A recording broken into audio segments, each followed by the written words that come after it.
Ever since 1995, the Vuelta Espana has been contested towards the end of the season. The result, this baby brother of the big two in France and Italy, has matured into an event which now stands on its own 2 feet.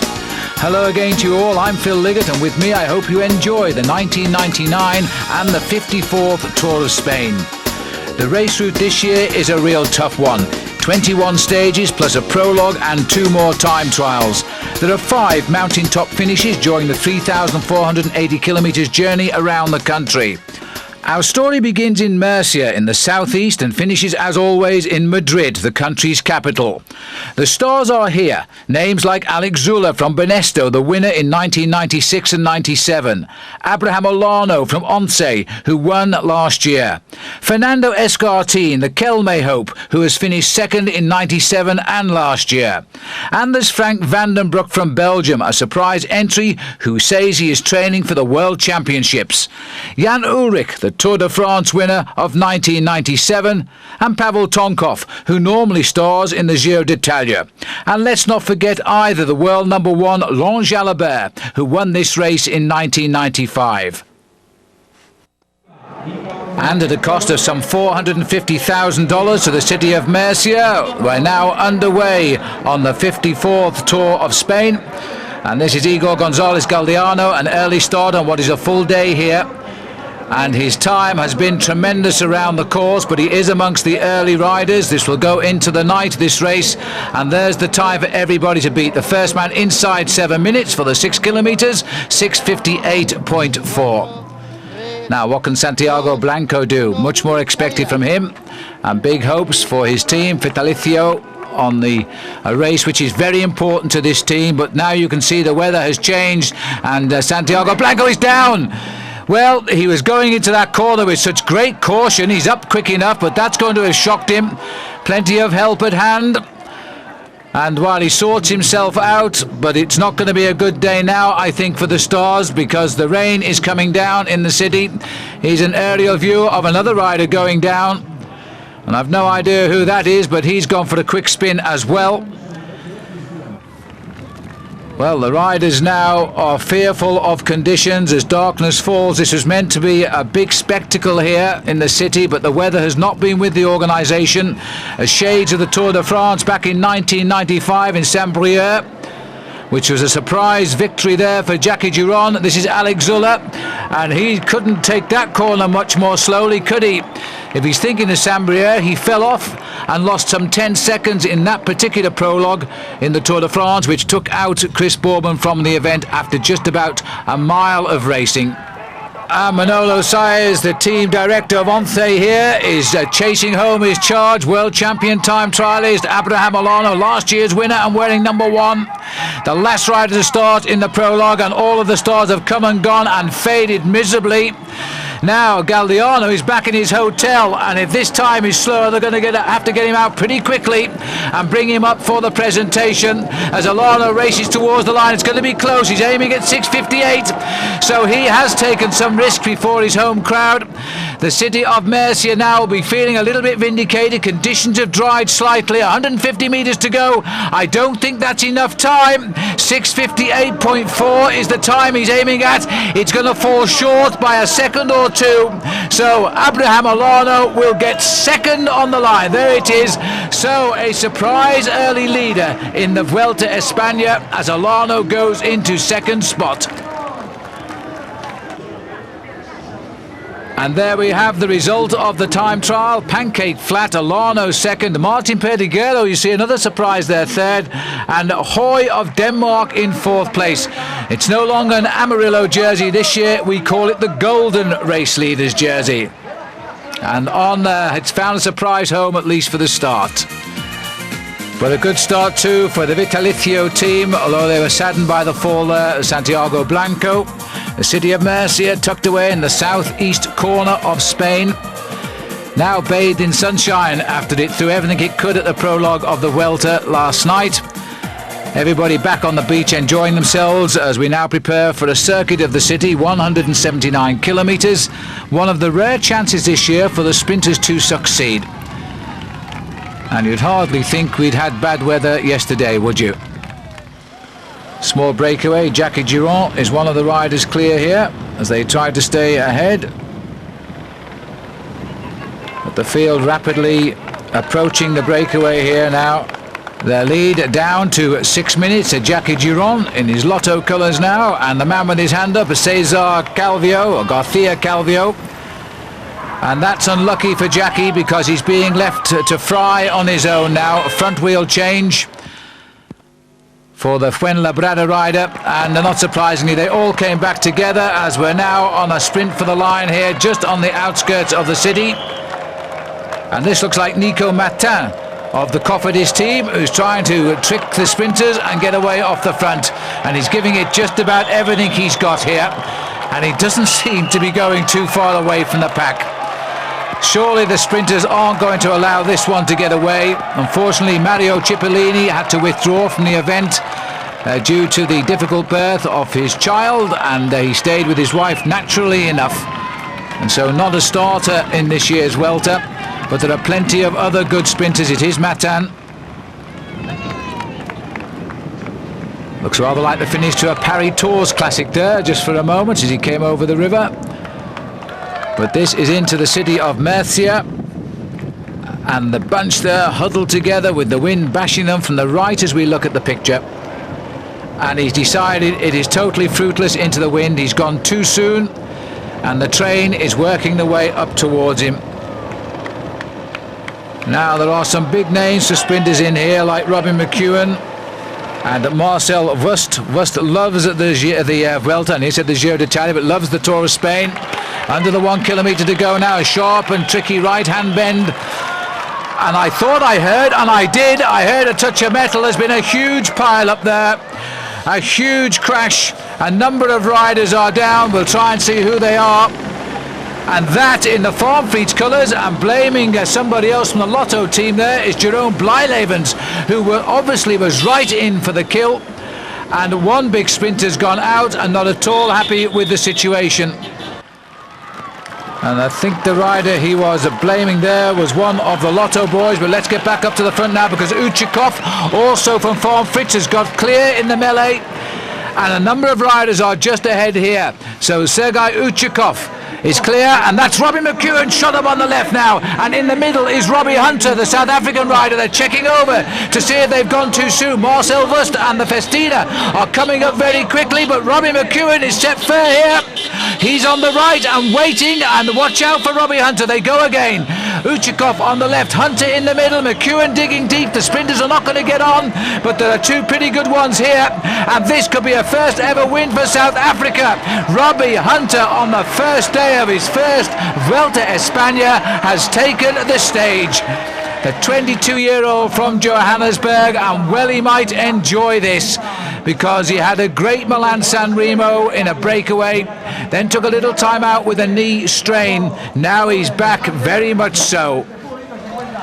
So the Lamprey score to South African Robbie Hunter. That will do his career the world of good. The overall lead today passes, though, to Jackie Durand by virtue of that long breakaway. He pushes Galdiano Gonzalez back to 2 seconds, and Abraham Olano still in the frame, 3 seconds off the pace. So on to stage 2 now, from Alicante, just inland from the coast, heading further inland to Albacete. And again, a flattish ride, but we're not far away from the hills. They come pretty soon on this year's Vuelta on stage 5. But today, the weather again has turned a little bit ugly as winter approaches. And this is Fabio Roscioli. We've had a long break for most of the day, some 13 riders. Got away after 27 kilometres, but they're all back in the pack now. And Fabio Roscioli, only one win for him this year. He too is now back in the field as we start the run in towards the finish. So the sprinters, can Robbie Hunter triumph again here? He took his chance well yesterday. A little bit of confusion by that pile-up, which projected 3 very good men, so they must have been near the front when the crash happened. This time it looks clean as they come off the bottom bend here now. Zanini is in there, so too again is the orange jersey of Robbie McEwen. As once more Festina all looking around here, and goodness knows why. Jerome Blylavens is in there somewhere off to the left, I think, as the sprint starts. Now that's Zanini in second wheel. Giovanni Lombardi is the Telecom rider who's trying to take it apart here, and he's up to speed right now, but Zanini leaving his run in second place as long as he possibly can. And this is a tremendous lead out, and Zanini's looking good now for Mappe. Zanini hits the front here, Lombardi's right with him as they wrestle on the wheel, as look, Marcel Wust is through the middle. The German sprinter is coming clear of the field. He loves the Tour of Spain. I make that his 9th victory ever since he started riding this event, and Marcel Wust for Festina has opened his account.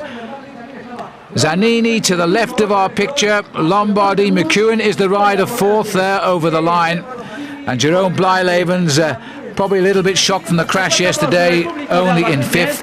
Robbie Hunter, by the way, came through there well in 6th place.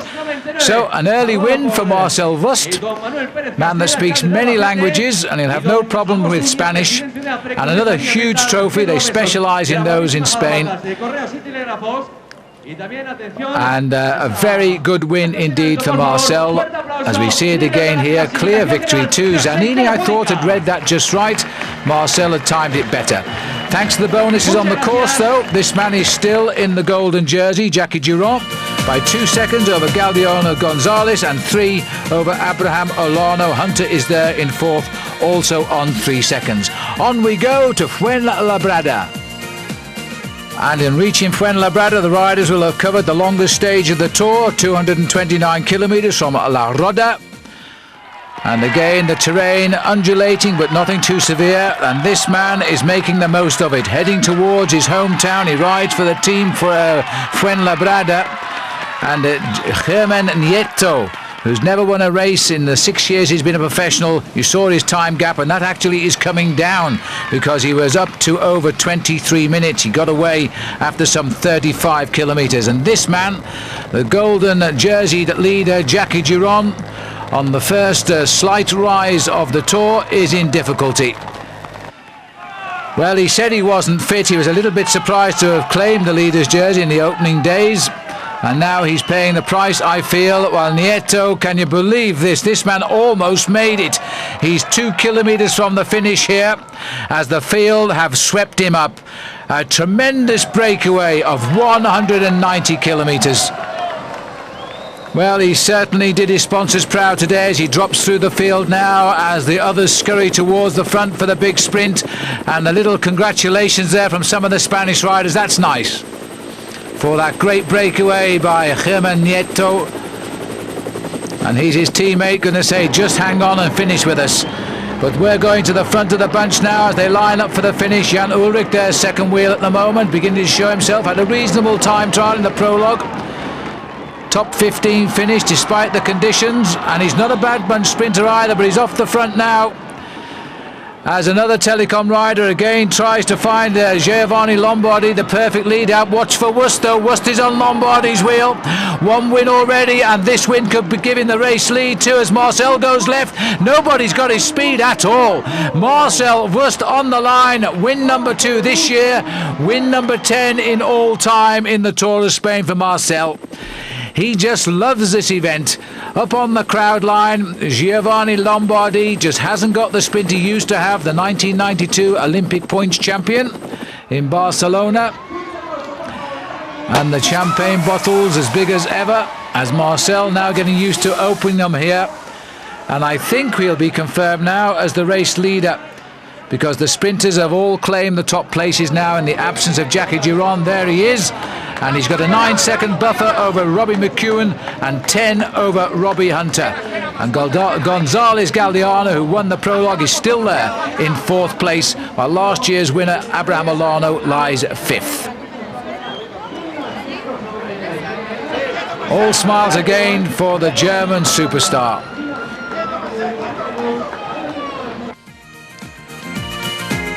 And so to the 4th day of the Vuelta Espana. It's a Wednesday. We're heading now from Las Rosas to Salamanca, on the opposite side from where we all began. We're now on the west of Spain, and the weather getting better by the day. The sprinters enjoying these early few days, but it'll all change tomorrow when we go into the mountains, I'm sure of that. This man has been the highlight of the day, Koos Moerenhout from the Rabobank team. His lead 9 minutes 20, and in the lead for the best part now of 100 kilometres. But during the escape, this is a switch down to the back of the field, the sad side here of the abandon of Laurent Dufaux. The Seiko rider, who was fourth in the Tour de France, has problems with the right leg, which he says is hurting, and he's pedalling literally only with his left leg. And so he's out of the race. And also going out with him there too, the Lotto rider, Rick Verbrugge. Another little bit of a talent coming through, but gone from the Vuelta today, two good riders. And there's a counter-attack going up the road here because Moerenhout is almost caught. And that's another Rabobank that's gone up the road, I'm sure of that. So it might be a good tactic. The field showing no resistance, the roads here long and straight and exposed in the wind, and often called for a very difficult stretch of racing. The crosswinds hurt the peloton here, and the Dutch are specialists in those winds. Now I think we're coming up here to Koos Moerenhout as he moves smoothly away, and there he is, and a little shout there from his teammate, but I think he's deciding enough is enough. That's Jan Boven who's gone by him, and Moerenhout decided no, 100 k's is enough for me today as he goes back into the pack. Now, can Jan Boven start something here and get a little group away? As there goes Koos back into the field. And there's no reaction here. Festina, of course, having not just the job of leading out the sprint for Marcel Wust today, but also looking after him and make the pace, because they're the team now with the golden jersey on their shoulders. And if you can't make the pace at the front, then why not launch an attack? And this looks like Vladimir Belli here from Festina, who's trying to get clear of the field and taking with him a Lotto rider. Could well be Chris Piers, but they're working together. One or two riders shooting after them. There is Jan Boven, suddenly finding an express train coming by him and making no effort to jump on. Oh yes he is, because he's seen another rider coming up and it's worth a dig. So the attack coming from Festina's belly, and that's a good move there, because everybody would have expected Festina to just keep an eye on Marcel Wust, and instead they're making the other riders take up the pace.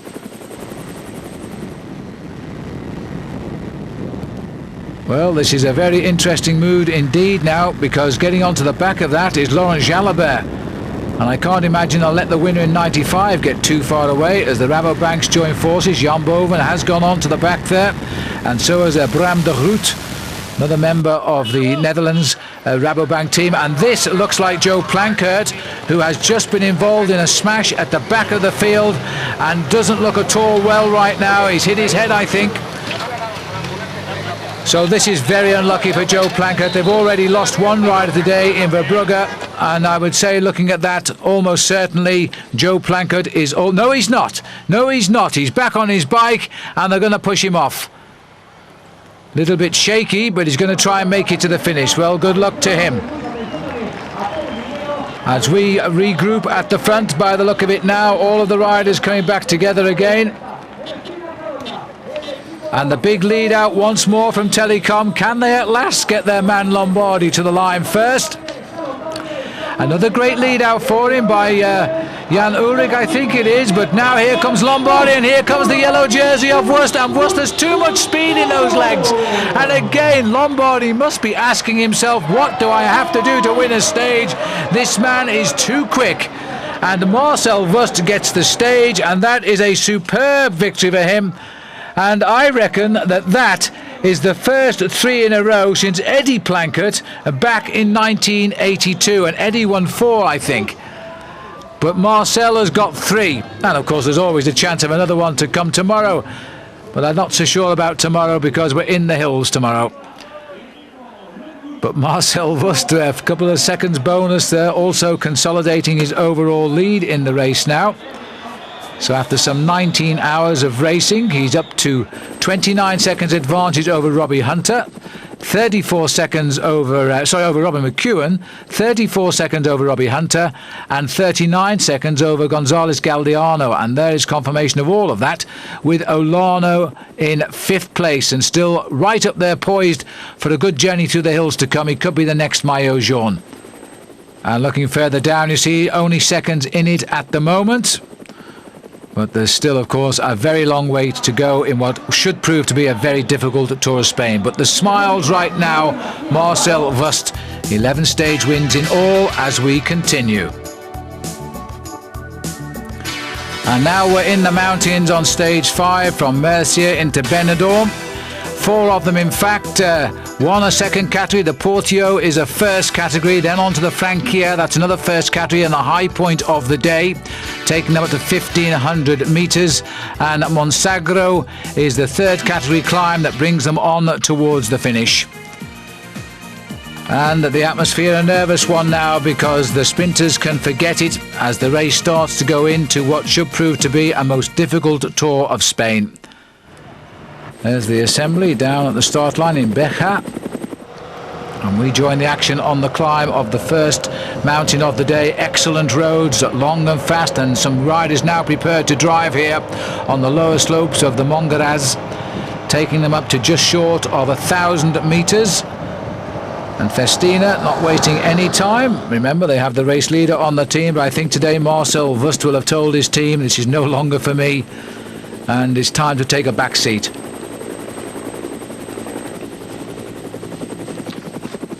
There you can see the beautiful roads here in Spain are hitting the high points now. And this is Laurent Brochard here on the attack and riding extremely well. He's a very good climber, of course, in his pre-Black Festina days. Now trying to straighten himself out.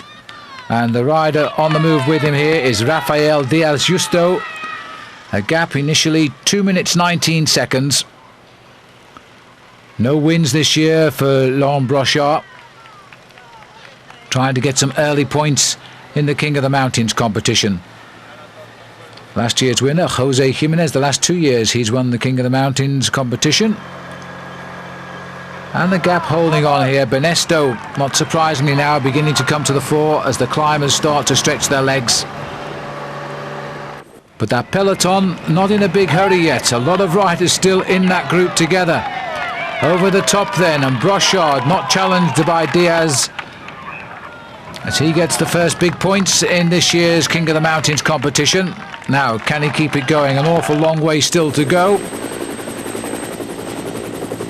Pulling off the dizzy heights there of what could have been taken as Mont Ventoux in Provence, but of course we are in Spain.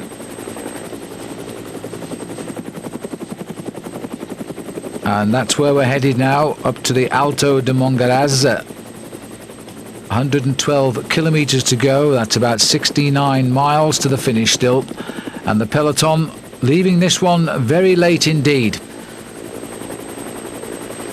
So a nice tempo being set. They're allowing Brochard the chance to just have his head with Diaz Justo. A number of riders are in trouble already though, and we hear that Jan Zurada has retired, the sprinter who never showed us his sprint in the opening days. The gap still going up here for these two. It's a beautiful day for bike racing in central Spain.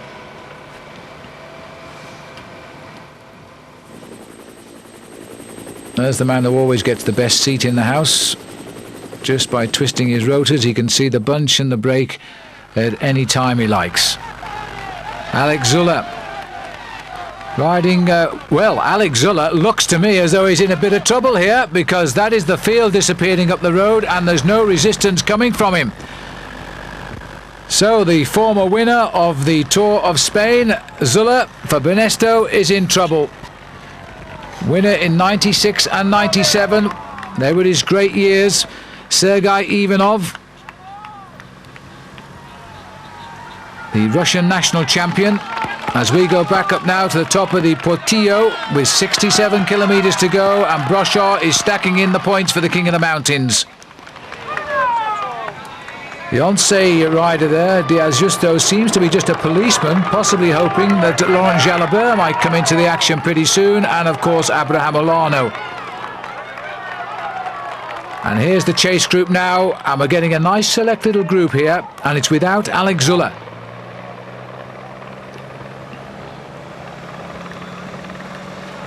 Massive crowd there. Now the capture, it appears, as group is coming up.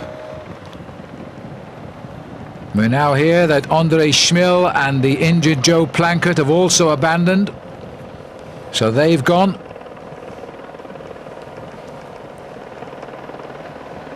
Well, I've spotted Jalabert in this group, but I certainly haven't seen...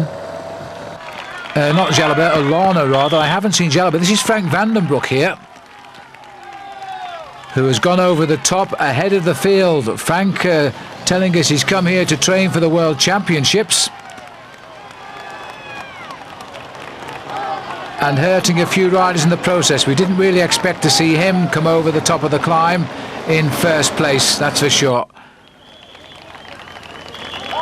The next group, some 220 down now.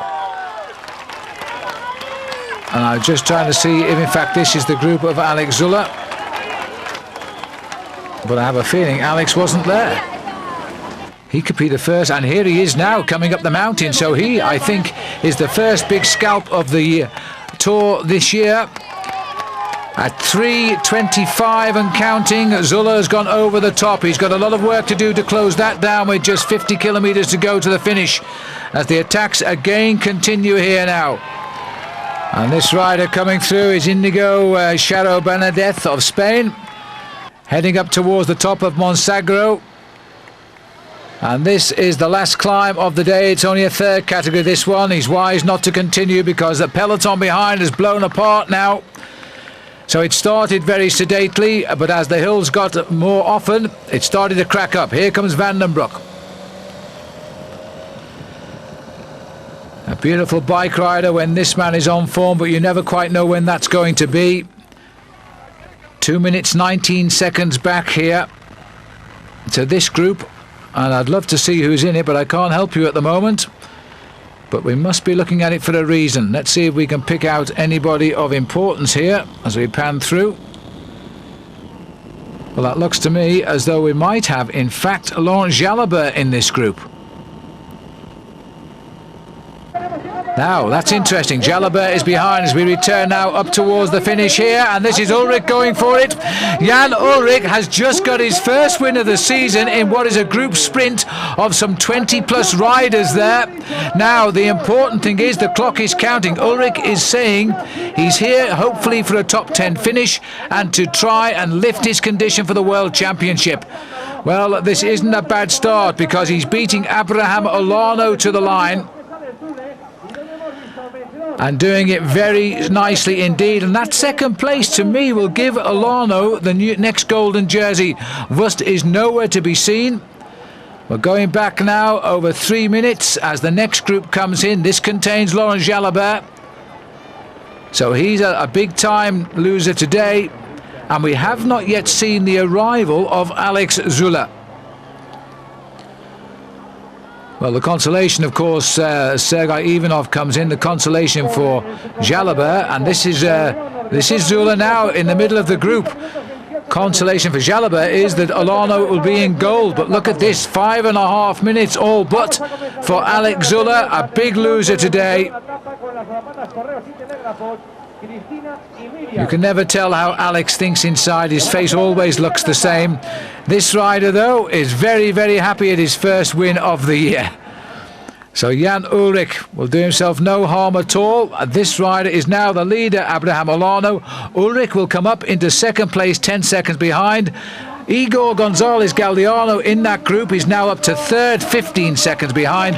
And Frank Vandenbroek today is fifth overall, 29 seconds back. Gone out of sight is Marcel Wust, yesterday's leader. And what a time for Olano to take the leader's jersey, because today he gets to start last as we stay in Salamanca for the 46.4 kilometres individual time trial, an event at which he is the world champion. This is Igor Gonzalez Galdeano, the surprise of the prologue. He started in the sunshine and set the best time a long time before the other men got to ride in the rain. It should be a different story today.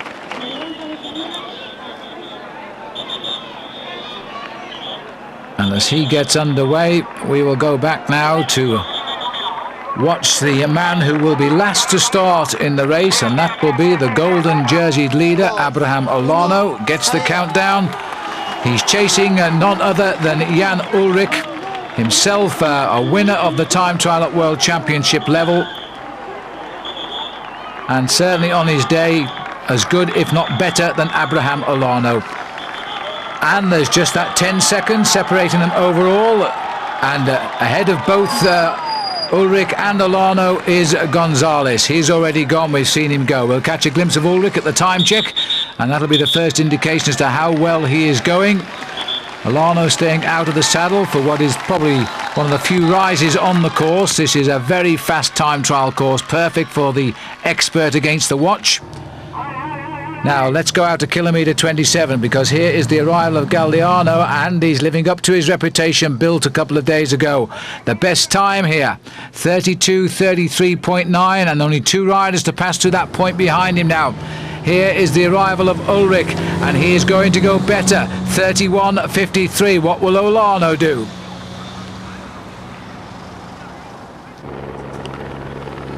Well, Olano's coming through now with a flotilla of vehicles behind him, closing down the course.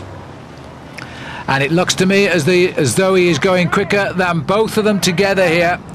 And this is the situation then at kilometre 27, a 32 seconds gap over Ullrich. That's enormous, frankly. And look at the gaps over Galdiano, Casero and Cuesta. Well over a minute to Cuesta. This man is on his day, that's for sure now. The golden jersey inspiring him. Here's the arrival of Casero, and he gets the best time for the moment, 55:49 for 46 kilometres. That is moving for you. But this rider is moving better than anyone. Tracked by the GPS system, we can see his advantage here, and it's now almost a minute over Ullrich. To take a minute out of Jan Ullrich is unthinkable, quite frankly. Now Galdiano should at this moment come in with the best time, with two riders to finish. Here he comes, a big effort from this young man, 55:50. A good ride indeed. Casero goes back to second. Oh no, I've read it wrongly. Galdiano only second behind Casero. Now that is amazing, because he's obviously slowed down over the latter part of the course. Now what is Ullrich going to do as he comes in? There's no doubt about that one. Ullrich 54:29, a minute and 19 seconds better than Angel Casero. But I think this rider is going to throw it all to the wind now, as he seems to be flying up this straight here. Abraham Olano is going to get a real lead in the race now, as he's going to arrive with clearly the best time, and it's not going to be far off a minute better than Jan Ullrich. He's still kicking for everything for the line. 57 seconds, it will go probably be 58 seconds the gap. 53:32 the time for Abraham Olano. Now look at the gaps there, they've confirmed it at 57. Casero at 2 minutes 17, Galdiano at 2:18. And an excellent ride by Chan McRae, the American on Mapei as well. He was fifth. And a former winner of this race, Melchior Mauri, sixth. Cuesta down to seventh, and the Tyler Hamilton there in eighth. Well, the world champion in full cry here, and inspired by pulling on the golden leader's jersey only the day before, as he comes up to the line to get the time trial win. His overall lead looking a bit more realistic now, 67 seconds to Ullrich, 2:33 to Galdiano, 2:54 to Casero, and all except Ullrich are from Spain. And the tall figure of Abraham Olano bending down to receive the tributes of the day. So it's Saturday, the day before the big mountains really hit the race, and after the time trials and one mountain stage, the riders might feel like a rest today as they go on to Leon from Salamanca, 217 kilometres. And he must be feeling very pleased with the last 2 days of cycling, Abraham Olano, despite the fact that his teammate Laurent Jalabert has fallen a little bit behind the pace. But remember, this race is 3 weeks long, and we're only just approaching the end of the opening week. Once, as always, dutifully got control of the peloton here, as nobody in any hurry. This really, the only thing to stop this race finishing together would normally be the wind. and strangely enough there's hardly any wind today, and so we're quite likely going to see this bunch go right through to the finish. Well, Marcel Wust could be a candidate for victory because he knows the finish. He actually won at the finishing line here 1 year ago. The little group is off the front at the moment. One or two riders are trying to slip the field as they start the action. Rabobank is right in the thick of it. This will be Rolf Sorensen setting the pace there. And it looks as though Piccoli from Lampre is up there, Belli, the Festina rider, and I think it was Roscioli, Costa Almeria. In fact, it's bound to be Roscioli. He's a lone break expert and looks for the move that might take him to a stage win.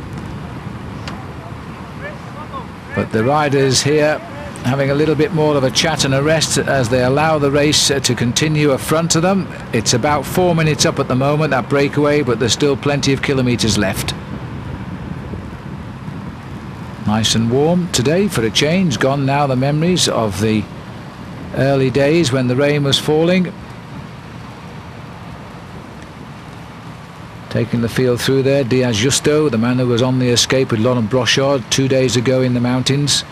And number 4 is Jalabert himself, now a workhorse on the team. What a brilliant cyclist Laurent Jalabert is, the most consistent bike rider on the current circuit, world number 1 because of his consistency, doesn't seem to specialise in any event, rides them all and wins many of them.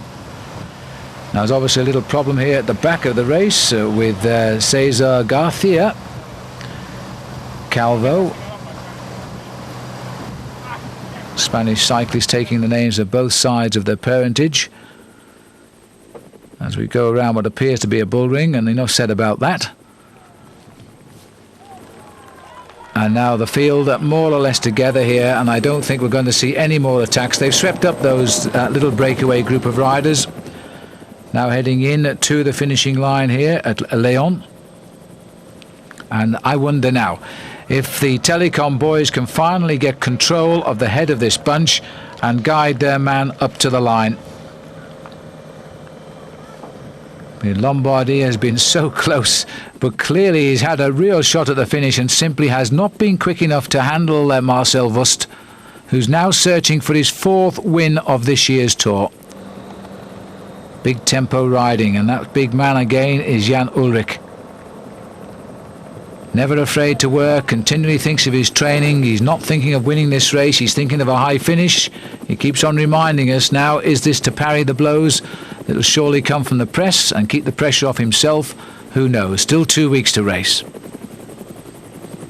Sprinter's delight today. Long straight roads into this beautiful city, and you'll see them sweep to a left-hand bend, and it's a lovely long straight. Sorry about this picture breakup, but we seem to have got it straightened now. Very difficult sprint to judge because a lot of riders here. Here's the left-hander, and it looks as though Telecom have got 3 riders there. Look at that for a sprinter's delight. They're all keeping to the right of the fence. The crowd watching the race go underneath them here as the road is cleared for what should be a great dash to the line this time through. There'll be no change overall now. Olano can think of another day, and tomorrow is the big mountain stage that everybody is fearful of as the Telecom now lead out. But that doesn't look to me as though it's Lombardi in there. It looks more like it's Danilo Hondo who's trying to get up there in second wheel as they fan out now. McEwen to the middle right and off to the far left in that whitish jersey is Marcel Wust. It's Wust McEwen coming up to the line now. It's Traversoni, the Seiko man, right on the line. Well, I don't know. I just don't know whether Wust or McEwen got that from the angle we were at. It was very, very close indeed. Wust isn't exactly jumping with joy here. Let's see if we can distinguish here. It's Traversoni in the middle. He wasn't in on the hunt. McEwen is far right. Watch for the line now as Marcel Wust is aiming for win number 4. And Robbie is close, and Robbie's lunged early, but has Marcel done it right? Oh, it's agonising this, isn't it? Oh yes, there's no doubt now. There's no doubt that Marcel Wust has just claimed his 4th win and reached 12 in total in the Tour of Spain. And I think that equals the record of all-time stage winners, 12 for Marcel. And the race is far from over yet. No change, of course, in the overall classification. Abraham Olano retains his overall lead by 67 seconds over Ulrich and 2:33 over Gonzalez Galdiano. And we go on into the mountains. And what mountains they are indeed, because it finishes at a height of 1,580 metres at the Alto de Angleru or La Gamonal. And the riders here are talking of gearing as low as 39 inside ring, a 26 tooth back cog. And can you look at this? Initially you might think we're looking at Alpe d'Huez, but this one goes on and on. It has climbs of 19, 20, 22%. Riders have been riding on this all year once it was announced as part of the route of the Tour of Spain. They've even brought out the old-timers like Julio Jimenez, Federico Baramontes to make the climb for the television cameras. This is likely to become the most feared climb in the world of cycling. And the riders face it at the very end today of 175 kilometres. And one man who won't be attempting it, sadly, is the American from Cofidis, Bobby Julich, out with an accident yesterday. It's not the only climb on the route either. We finish in a veritable car park. Hardly room to put everybody in the Tour of Spain, is there? We'll start with the climb of the Ventana, a second category 9-kilometre climb, then onto the Corbatoria, 9.2 kilometres, onto the Cordal, the second category one of the day, and this one is an ore category, which means it's the granddaddy of them all. A day for the climbers indeed. Forget the name of Marcel Wust, with all respect to that great sprinter. There are the teeth towards the end of the stage. They even start quite high up at 900 metres, but they'll go a lot higher by the end of the day. And as we're on flatter roads here, the Kelme team with 3 riders in the top 20 overall. They've got Heras best placed, 5 minutes 7 seconds off the yellow jersey of Olano. Fernando Escartin is 6 minutes, and Jose Manuel Uria is just 7 minutes in 20th place. This is the sprint at La Magdalena, and a small little group here now trying to work their way clear. Cuesta is in it, and he's highly placed for Once, number 2 there, in 5th place, 3:17 down. As always, the escape tried to be formed. Riders are suggesting gearings of 32 inside, 25 back. Others have chosen 39, 26 back. Either way round, it's steep. Well, what a way to end the day. I'm not surprised to see Kelme going out early here to try and hurt the Benestos, because surely now with the Once, it's going to become a little bit of an in-battle here amongst these 3 top Spanish climbing teams. Sorry about the picture breakup. We just popped under a bridge for a moment, but it looks as though we've solved it now. This little group, the first attacking group to get away here as we start the lower slopes of the first climb of the day, the climb of Ventana. And Kelme content to set the pace here in the hope that as the day goes on, they will launch their top boys into the thick of the fray. Certainly Roberto Heras and Escartin are the riders they will now count on. The weather forecast for the end of the day, by the way, is rain, and that is what the organisation fears most, because they reckon the hill is so steep they're going to have a job climbing it if the roads are wet. There's Jalabert, and this the first victim of the day. Daniel Atienza, the Polti rider from Spain, is out. Well, it might be a little bit of luck, because he's now in a position to watch how everybody else is going to suffer on this stage. In kilometres, not so long, at 175, 106 miles or so. But that's about the only blessing of the day. It's quite a large group here now trying to steal a march on the rest of the race. The Benesto rider here sat at the back is Garcia Acosta, the tall man who's such a good workhorse. The main field with the golden jersey of Abraham Olano here is at 3:45. But early days yet. Andy knows it. This man of great experience. We've been going just on a week now, and this opening week has been so kind to Marcel Wust, giving him 4 stage wins and presenting the golden jersey to Gonzalez Galdeano, as well as Abraham Olano and Marcel himself. And just where are the challenges going to come from? One must ask for Olano.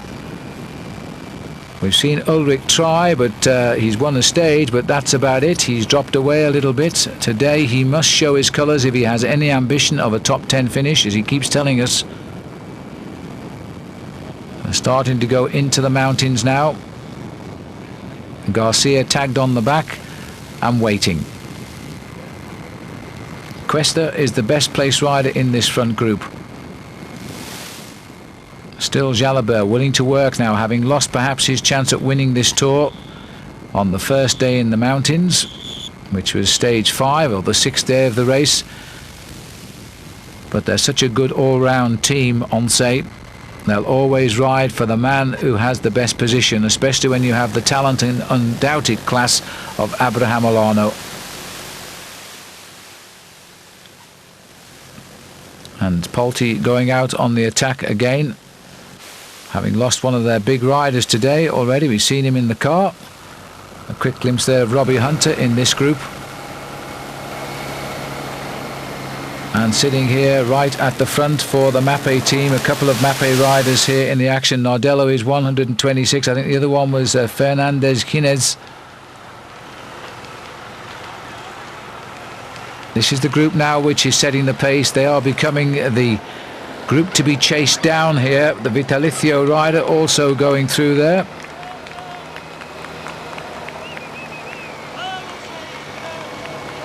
Now let's see just how well they go. Robbie Hunter probably a little bit afraid of what's to come today and anxious to get a lead over the field. Little Daniele Nardello, a good rider in his own right, of course,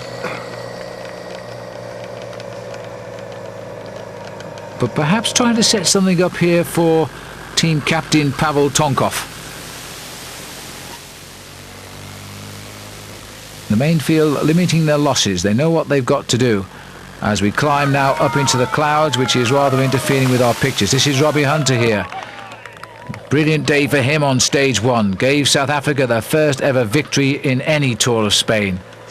And nobody will ever take that away from him now, despite what the day will throw at him. Clearly not a high pace in the peloton, as the gap goes up to 4 minutes 38 seconds.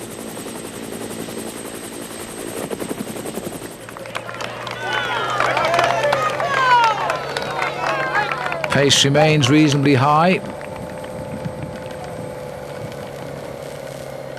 It's a good move this by Cuesta, and the Once team takes a lot of pressure off Olano. Gap coming down, but not a great deal at all, hovering on the 4 minutes mark as they continue to set the tempo from the peloton. Benesto trying to limit the escape here. That's why up in the lead group Garcia Acosta is not doing any of the work, because Benesto, considering that Azula has lost so much time, must be pinning virtually all of their hopes here now on Jose Jimenez, who won 4 stages last year in this race and went on to win for the second year the King of the Mountains. So he at least should have no fear of the day. There's Nardello setting the pace, and that is Orlando Rodriguez, the Portuguese rider on Benesto. And it looks as though 1 or 2 now as we start to go up into the dampness of the high clouds here as the riders reach the tops of the peaks, and it's going to get worse as the day gets longer. Going up is one thing, but coming down when the roads are like this, absolutely treacherous. And I think we're going to have a little bit of a struggle to hold these pictures as well today. Now we're on one of the way down here. This is Sergei Ivanov, and the caption's telling us we'll have to go with it because it looks as though it might be the champion of Russia. He was up there with the front runners. Oh, and there's been a crash there because you can see somebody standing up. It's a Lotto rider in the ditch and wrestling to try and get his bike out of the ditch. Now, our cameras realised it and stopped, so hopefully we'll get back. And there we are. And in fact, that is Abraham Olano way down below him, because this is Kurt van der Wouwer, who's gone. Olano is getting dragged out. How often have we seen this? It's not the first time Olano's been down there either. I seem to recall him doing it in a French stage race. But he's been hauled out. And he looks okay, surprisingly enough. But this is not a very pleasant situation for the leader of the Tour of Spain.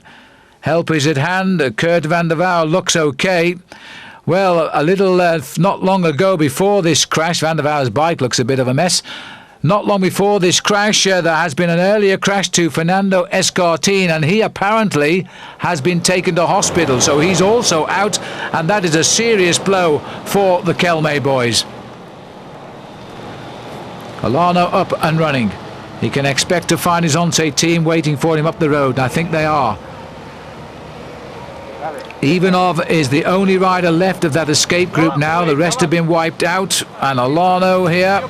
We're calling it the Olano group, but I think they may not realise that Olano isn't quite with that group just now. It's hard to know how they can keep track of all of the riders on a day like this. But there is Abraham Olano now, with a little bit of help too from his Once team. And that looks like Michael Zadabithia, who's giving him a hand. No sign of Jalabert now either.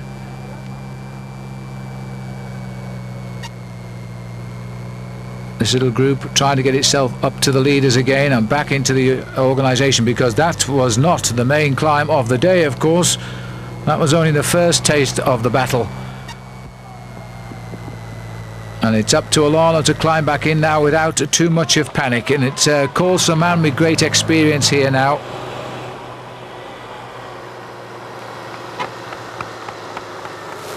And it's saying 8 kilometres to go. So we've now about 2 kilometres, 3 kilometres into the climb now, which will take us La Gamonal, or the Alto de Angliru.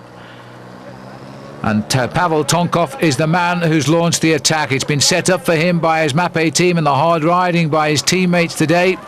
Now, can Tonkov do it? It would be a real turn-up for the Bucks if he could, because this could really lay the foundations, and Olano is going to have to try and chase him down. It has come to the point now where Olano is having to do all of the work himself here.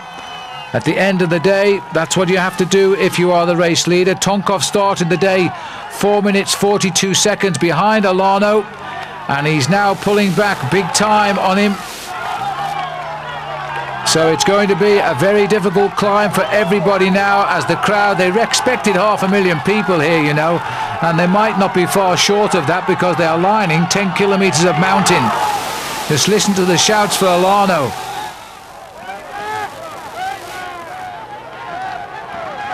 Tonkov keeping himself nicely under control. Roberto Heras, and I think that might be Jimenez with him. Well, Heras now the outright leader of the Kelme team, with the loss of Escartin, which he may not know at this point.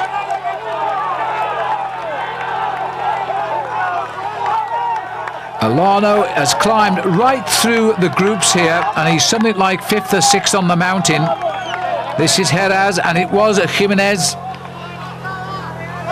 Jimenez, who's come to this mountain to train on it.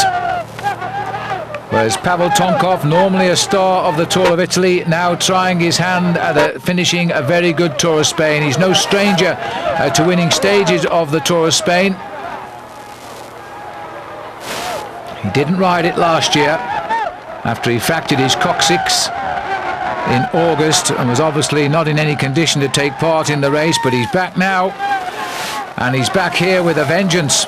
He's on the most revered mountain, and this is the first time a bicycle race has gone up it, as we are climbing up to almost 1,600 metres, and it kicks and rears every so often. That is Jan Ullrich here, and Olano continues to let the adrenaline flow. There's no reaction from Jan. He's slowly coming backwards from the sharp end of the race, Jan Ulrich.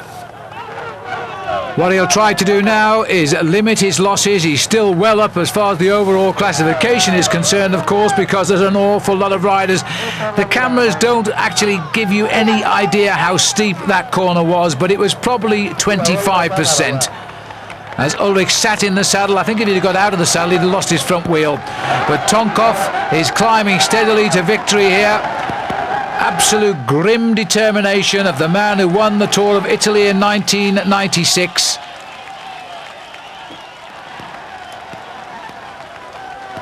And the police have got their hands full here, holding back the enthusiasm of the Spanish crowd. These are the conditions the organisers did not want as they brought the race up here. But they'll be delighted by the amount of spectators who've turned out to watch the Tour of Spain coming to the top of this climb. A man who spends his life in Italy and who is a brilliant bike rider, Pavel Tonkov.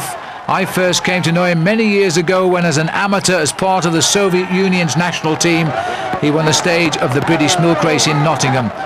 Nobody had heard of him then, but we've all heard of him now. They're telling you it's 23.5% at this point. And I have to say that these guys make it look comparatively easy, don't they? Olano and Manuel Beltran, another man who's riding so well for Banesto. Alex Zula, a long way down the mountain for Alex and not enjoying his day at all. He's outside of the top 20 climbers, that's for sure. And already lost time on the first day, so if anything, he's faring a little bit better as the race gets longer. This narrow road off to the left is a sheer drop into nowhere as we continue towards the top of Anglerou. The lowest possible gear now, and I wonder what gear he chose. Most are using 26 or 28 back sprockets. Those sort of sprockets you never talk about in professional cycling. Today we do. And this looks like the counter-attack is coming, because this is Jimenez. He's on his own, he's got rid of Heras. Now, no wonder the crowd are going a little bit beside themselves at 2 kilometers to go. Jimenez is veritably sprinting up this climb. This is an inspired finish now by the king of the mountains for the last 2 years. Laurent Brochard was still the leader of the mountains today. That will change tonight. Superb effort by El Chaba. No sign yet, though, in front of Pavel Tonkov. We're racing into the mist. That will be in the favour of any attacker now. And here we are. Well, he's come out of the mist and he's found himself on the back wheel of Tonkov as the road levels just a little bit here. It's a bit of a strange finish now as we race into the car park. And it looks as though the leader, Tonkov, is going to be disadvantaged here because Jimenez, who's just joined him, I hope we can see them finish. There was rumour that they were going to finish this race lower down in the event of bad weather. That seems to have gone by the board. Somewhere in the middle of this lot are the two riders winning the 8th stage of the Tour of Spain. And then the clocks will start. And in fact, that is it. Can you believe that in amongst the cars, Jimenez has won the stage and Pavel Tonkov has finished in 2nd place. Almost 5 hours, the time for the day, and Spain have claimed the big scalp of the big mountain. Well, how fitting that the man who's been the king of the mountains for 2 years becomes the king today on La Gomonal. Marched away for a quick wash and then out to the podium, and now the clock has started and we want to see the arrival of Olano and to see if he's limited his losses enough to keep the yellow jersey. This will be Roberto Heras, who was with Jimenez. And this looks as though it's Beltran, also another good ride by Banesto, who will have done themselves a nice big chunk of team lead, I think, coming their way by the end, if they've got a third counter. Almost a minute has gone by as Heras appears. He gets third. Excellent ride for him. The new leader now undisputed of the Kelme team. The loss of Escartine today. And that's Beltran, another good ride from him. So often the right-hand man of Miguel Indurain, and now he looks after whoever, and he might have to look after Jimenez now. Now, where is the yellow jersey? He can't be far away. Abraham Olano was dicing in 5th or 6th place, about 2k down the mountain. He must surely be the next man to appear out of the mist. 1:38 has gone by. That's the shape of Abraham Olano. So he had a 4-minute margin over Tonkov. He'll conserve his lead. That's a great fight back. That's shown a lot of talent and depth in character for Abraham Olano today. As he comes over the line in 5th place, I make him. This is another Banesto rider, so they've got 3 men home. That's Pipoli, Leonardo Pipoli. And he will confirm the 3rd counter for the team. Looks as though he's just been out for a Sunday run. He's just over 2 minutes down. One by one they come home, and they're going to feel pretty tired bike riders by the end of this day. But I have to say that they have made this mountain a lot tamer than we all imagined. We expected to see bodies spread-eagled over it, walking and complaining, but these boys, and that's Ulrich coming in with Jose Luis Rubira, the other Kelme rider, who's not just a good climber but a pretty good sprinter as well, but he's not taking on Ulrich today. 2:44 I think the clock said. So Ulrich cracked a little bit, but nonetheless has come up with a good position there in 7th. And David Rebellin is in for Polti. That's the first of the Polti boys home. Just on 3 minutes for him. Galdiano, Igor Galdiano. And an Euskaltel rider just behind him. Santiago Blanco.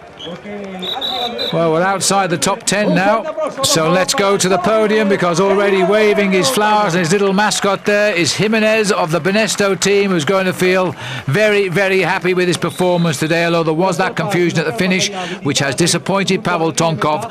Olano, though, is still the leader, and Ulrich has hung on to his 2nd place, 2 minutes 8 seconds back. Tonkov comes up into 3rd now, 2:58 off the lead, and Galdiano is 4th at 3:58 as the race goes back down the mountains. And we're now running across the top of Spain in an easterly direction, and this a ride of 186 kilometers, a couple of small climbs near the end, but it shouldn't cause too much of a problem.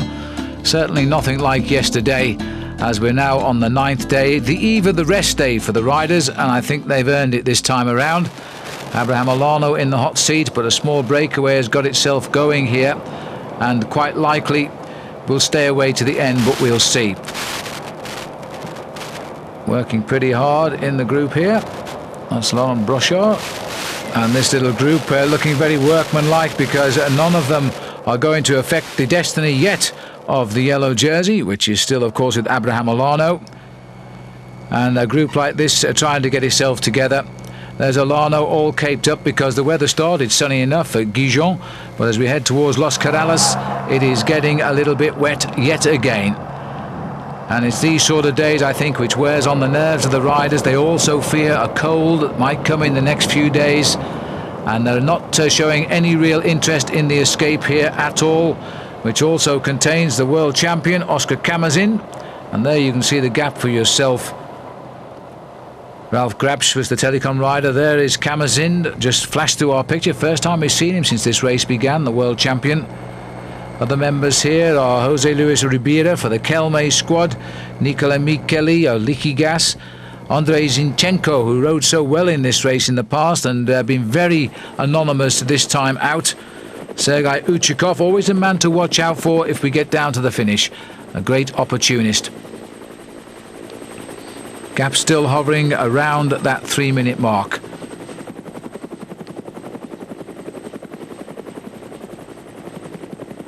And a long line now, so it's showing me as though there might be a little bit of interest. There's still 59 kilometers to go here, as Ribera, a man who climbs as well as sprints, is first over the line in the sprint.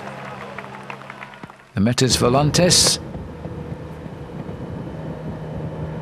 And it looks as though Lampre also taking an interest now. The gap at 3:07, and there's a small group They're 30, just off the head of the peloton there, which is 30 seconds behind that small chase group. And that might be causing the reaction from the main field now, which won't all well for the breakaway.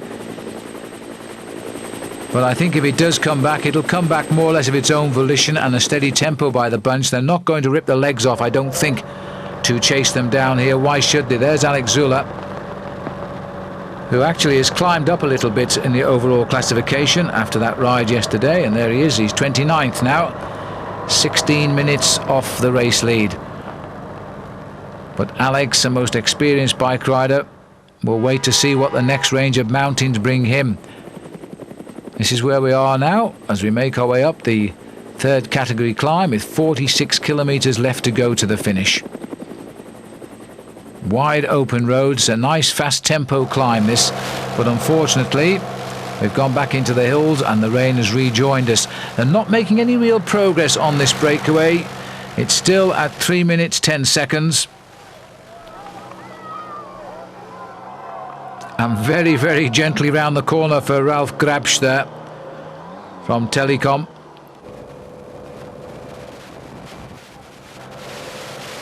And I'm quite sure now Alano, Tonkov, Ulrich, Galdiano are all going to wait to fight another day. This will be what they will see as a routine finish.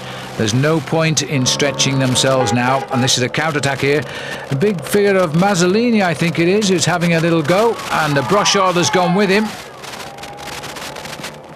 The low cloud and the trees are giving us a little bit of problems with the picture. But Laurent Brochard here taking him on for a sprint for the top of the climb because he'd like his King of the Mountains jersey back, but he's going to have to win a lot of these now because the King of the Mountains has gone across to Jimenez, winner for the past 2 years. Now, are they going to try and carry on?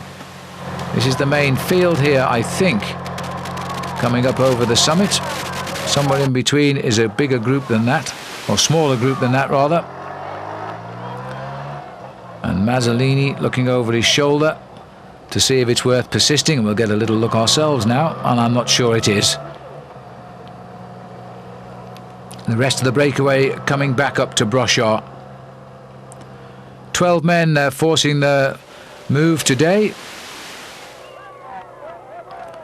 And at one stage, Jose Luis Rubira of Kelme did become the leader on the road, but that's all over now.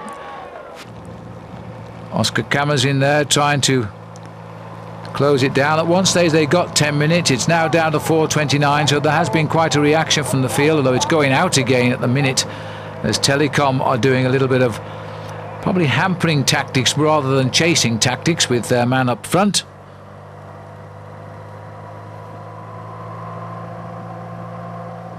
And still the counter moves here. Rubira going through, Camazind, Mazzolini.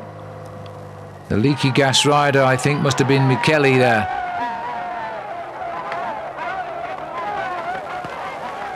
Massive crowd. The sport is on such a high in Spain at the minute.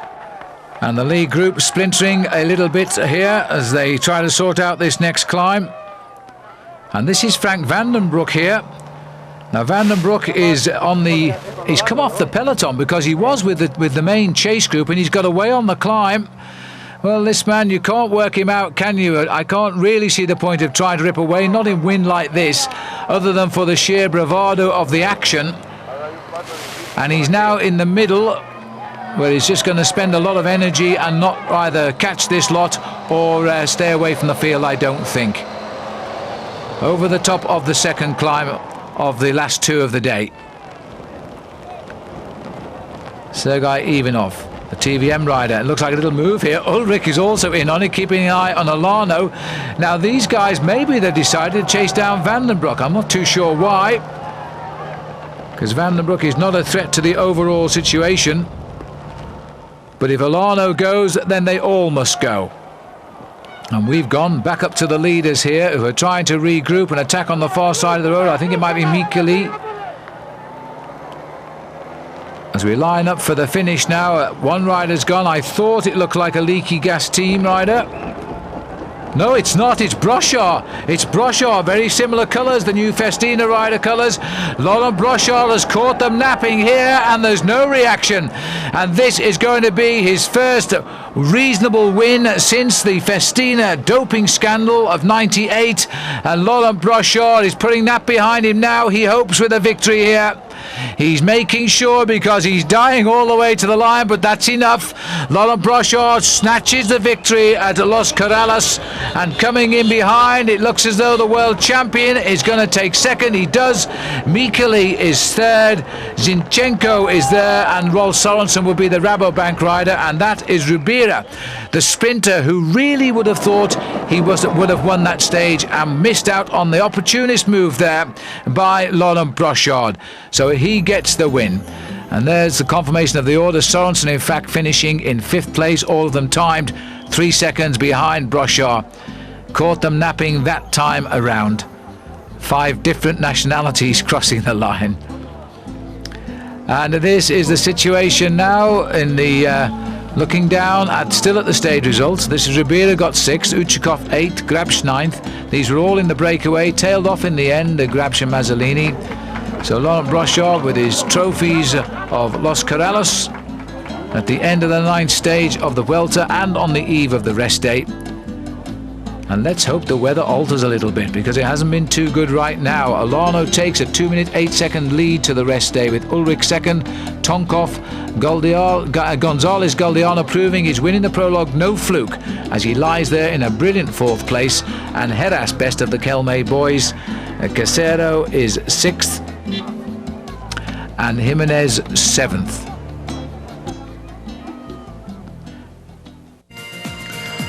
So as we look at the Basilica, a beautiful building built in the 17th century here in Zaragoza, the capital of Aragon.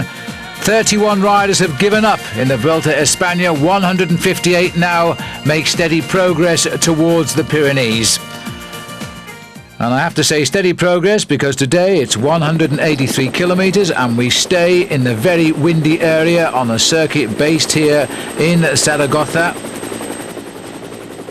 No challenges other than the wind, and that in itself can do an awful lot of damage in a big stage race, as I think we'll see on this long straight road. This is a very traditional racing area here. Roads used many times in the racing season, and the riders are well aware of what the wind can do. A little breakaway has got itself clear of riders far down the overall classification. Jackie Durand is there again, Sergei Uchikov, Casagrande, Roscioli and Anguita. And there is the indication of the wind. This is the sort of race that the riders from the Low Countries love, and many riders who've got obvious strength just can't wait to get in the thick of it in these echelons. But for the others, it is a most unpleasant happening. And the peloton split into 2 distinct groups here. As the riders now continue towards the finish in Zaragoza. The rest day was held in very wet conditions. Many of the riders refused to go out even loosening up. And in fact, most of them, including Alano, stayed in the hotel and warmed up on the rollers all day. Now Roscioli here trying to break them up, and that's Sergei Uchikov who has come up on them. Roscioli and Uchikov, both previous winners of the Tour de France, or stage winners rather. And they've got away a little bit, but not by any great deal. This is the rest of the breakaway, trying to haul them back in.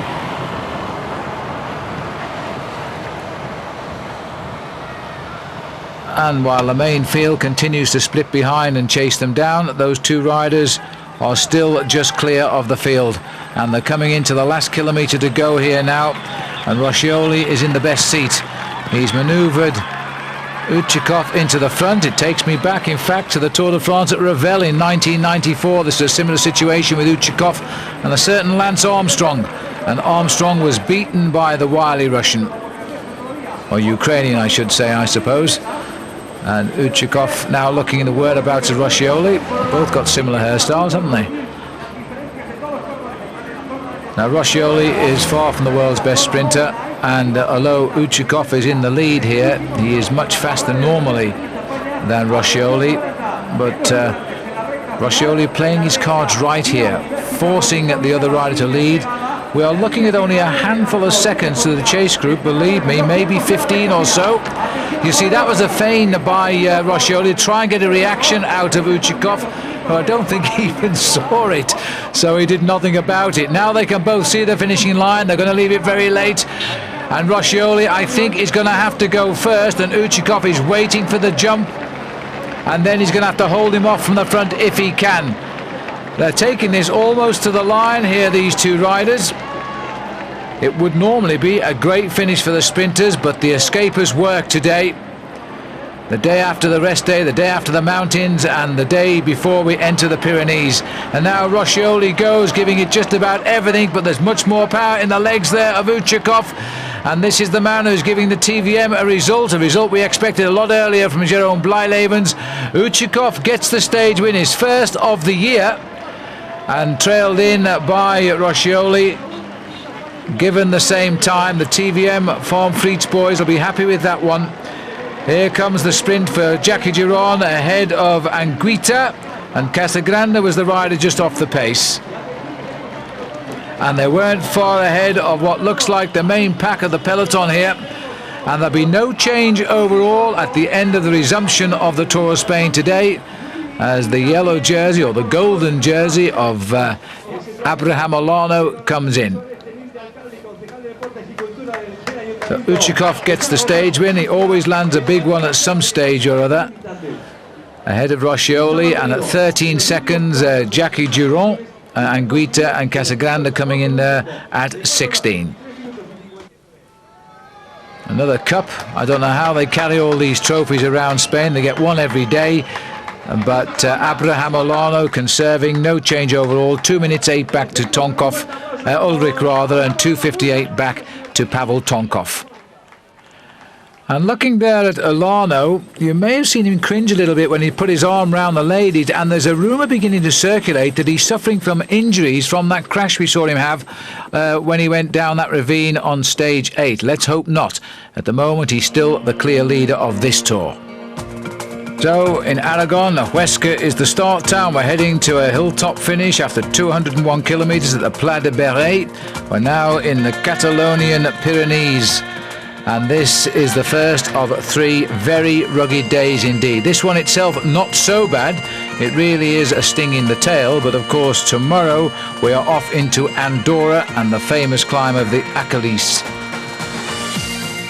But from now on, you can expect Olano to be finding himself under pressure, and to see if there is any weakness there from the rumours which are circulating on the tour. There's the Pla de Beret at Val d'Aron. 8 kilometres of climbing to the finishing line today, and the peloton already in the mountains and making steady progress. And at the back of the bunch here, Olano is making no progress. He's had to have a bike change. That's not the way to start at the Pyrenees. He's got one teammate there willing to hang on for him and get him back into the pack. But that is bad luck for Abraham Olano. No idea what the problem was, but judging by the riders taking a natural break on the right, there's no big action in the peloton. So a routine change, I suspect. He should be back in there now. Emerging from the tunnel here. This is not the complete field now. This in fact is a small breakaway that has come together. There is no one in this group, as far as we know, who is going to do any damage at the moment to the overall lead. Alex Zula on the far side. As we're looking here at the springing forward from that group now, another little section of riders as we start to face up to the 8 kilometres. And in fact into the final kilometre now, which is where it gets really steep, but the race has split up asunder. And these riders are trying to sort out the sprint here. Daniel Nardello is the Mappe rider in that break. This is the main race being driven on here, and I don't think Olano is there. These 4 riders are Garcia Casas from Festina, Peña from Vitalicio, he's in the red jersey, and the Kelme rider is Uria, and that is Uria in 3rd place now, as 2 on the inside goes Peña. But he's taking on Nardello. Nardello's not a bad little rider when it comes to a group like this, and it looks as though Nardello, with 150 metres to go, is shoulder to shoulder with Pena. The other two are fast tempo, but out of it, off the final bend now. Daniele Nardello for Mappe gets a victory in the Vuelta. Pena second, Garcia Cathas will be third, and here comes Abraham Olano. Now, there's been a lot of riders finished since Abraham Olano has come into our shots. You see the time gaps on the winner. And Abraham Olano has conceded around about half a minute to his main rivals, Tonkov and Ulrich. I think he's done enough to keep his overall race lead. But the gaps will have come down. First to the winner on the podium. Daniele Nardello gets the victory. Only a small trophy today for him, but overall there are changes now, and Abraham Olano is only 1 minute and 39 seconds ahead of Jan Ulrich, and there he is in his yellow jersey. He looks okay, but I'm not so sure he is well now because he cracked today. Well, today will show up any flaws in anybody's makeup. 201 kilometres, the riders now heading deep into the Pyrenees through La Seu d'Urgell, and finishing in Andorra, that beautiful principality, and right at the top of the climb of the Alcalis. It's a tough climb. Most of the riders know it, especially anybody who's ridden it in the Tour de France, because that race was also finished at the same position. And it's a days of ups and downs. It's only a question of finding out who will be up and who will be down. The riders leaving the town of Sort for Andorra and to the top of the climb of the Alcalis, 147 kilometres. And the riders managing to smile. Even Marcel Wust here on the right of our picture with 4 stage wins under his belt. Not a day he'll be looking forward to, but he'll be searching for the autobus, no doubt, when the pressure goes on, and make sure he gets through to the finish. And it looks like Vladimir Belli there, and there it is. So he's already gone out, an early abandon. There'll be a few more to follow him today, I suspect, on this second day in the Pyrenees. The Tour now over halfway. Abraham Olano had one bad day and some extremely good ones so far, although he doesn't look like a man who's enjoying the day at present, and the climbs have yet to seriously begin. There's a group now containing Ulrich clear, nearly 1.5 minutes ahead of Olano. Now that should set alarm bells ringing here, because the climb up the Alcalis is a tough one, and Ulrich, of all people, knows it so well. And we've got Gonzalez Galdeano, and he is leading at the moment, and there he is. He got clear of the group. Now this will be a little bit of a surprise, but he's a Spaniard riding on neutral territory now, but he can expect all the cheers to come his way, I think, because he's the younger brother, by the way, of Alvaro, and he's having, well, an inspired Tour of Spain, to say the least, since the day he won the prologue time trial. This is Beltran on the left of our picture, and Pena. He's not going to do anything to endanger his leader up the road just now. Ulrich is in that little group behind. Olano is even further back right now. Back up to the leader, Galdeano. Beltran being left to do all of the chase up the mountain.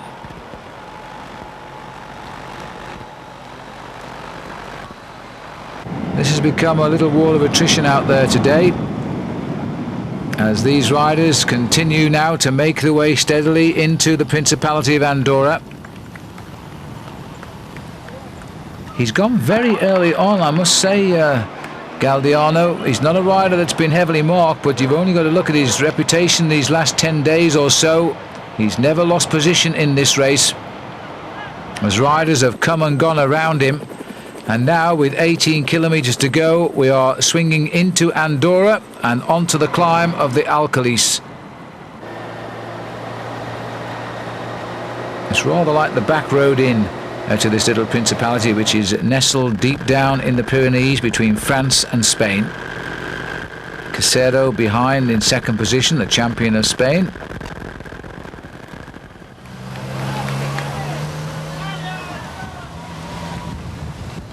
And the weather chilly, but thankfully a little bit drier than usual, especially as far as this tour is concerned. It's the whereabouts, in fact, of Lano that one should become concerned with now, because the last check we got, he was some 4 minutes off the pace. And that Metas Volante, which is at the bottom of the climb now. And this is Gonzalez Galdeano, concentrating with his earpiece, and no doubt a lot of support from his team. This is Igor. Started out well this season. He's only ever won 6 races in his career, and one was this year with the 5th stage at Tirreno Adriatico, which has given him a nice little boost. I think it's 5 races he won, I think.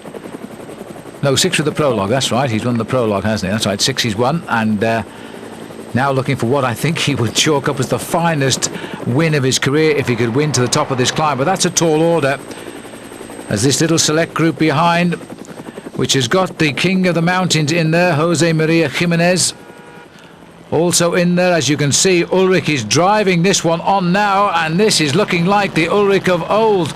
Remember when Ulrich took the lead in July on the year he won the Tour de France in '97? It was on this climb where he attacked it at the bottom and passed Cyril Vasseur and went on to pull on the leaders at yellow jersey. He never looked back, and now he's trying to liven this group up behind here and see what they can do. Well, it's going to be a tough one, because this race is now spinning up all of the time here. Heraz is trying to shake them out a little bit there for Kelme, because poor old Fernando Escartin is watching the racing daily from his hospital bed now after that accident. Now, as far as I know, Tonkov is also in this group, so that really the man who is missing is the yellow jersey.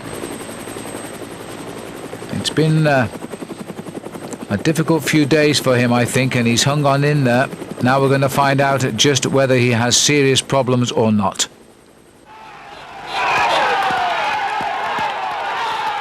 Look at the crowd now as the Basque flags wave, as Gonzalez de Galdeano really makes a name for himself now here on the slopes of Alcalis.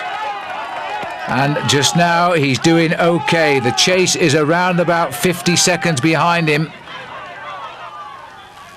And this is one man leading the chase, Jimenez.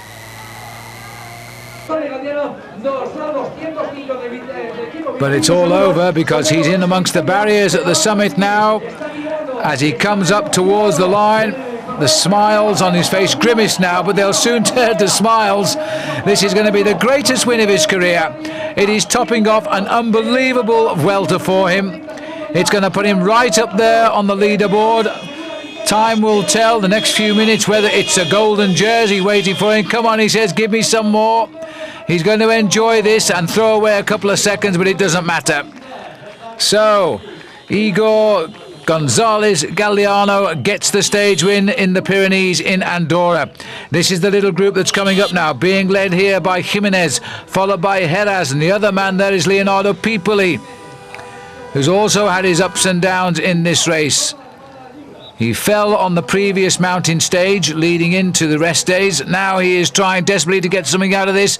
Heras, not really reputed as a sprinter, but at the top of the climb, it's who is the strongest, and this time it is going to be Roberto Heras who gets it. On the line, the clock says 39 seconds, maybe 40. Jimenez and Pipoli is the order over the line. Looking further back now to the riders coming in here. This is Tonkov at the head of this group, and this might be the new leader of the Tour as well, because we haven't seen any signs. Ulrich is coming to the back of this group, so he could be the next man in the hot seat. As over the line, it's Jose Luis Rubira who takes it for Kelme. They've had a great day, haven't they? And in that group, Tonkov and Ulrich just over a minute back on the winner. But where is the yellow jersey of the Vuelta Espana? This is Santiago Blanco here, and it looks like Jose Manuel Uria is coming with him. Yet another Kelme man. They're beginning to enjoy their tour now. It's a long, long way to the finishing line when you're tired, but Blanco is not going to be challenged, I don't think, by Uria. He's happy to follow him home. No point in using unnecessary effort at this stage. They're only sprinting for about 10th, 11th, something like that. Blanco crosses the line. And a little thank you very much from Uria. And looking down here, I think this is Eito Oza, who comes in. Well, we still haven't seen any signs at all as they present the prize here. Magnificent prize it is too for Gonzalez Galdian. Oops, now 1, 2, 3, and up you go. And doesn't he look happy? Here is Van den Broek bringing home the yellow jersey. And so we're looking at the clock now, and it's 8 minutes and counting. So I have to say that after some 12 or 13 days in yellow, Abraham Olano stops his watch on the line and will know that he will not be called to the podium tonight. He is indeed out of the golden leader's jersey, and the man who's got it, as he did in the Tour de France 2 years ago, Jan Ullrich, is now the leader of the Tour, and that, I think, for everybody is a big surprise.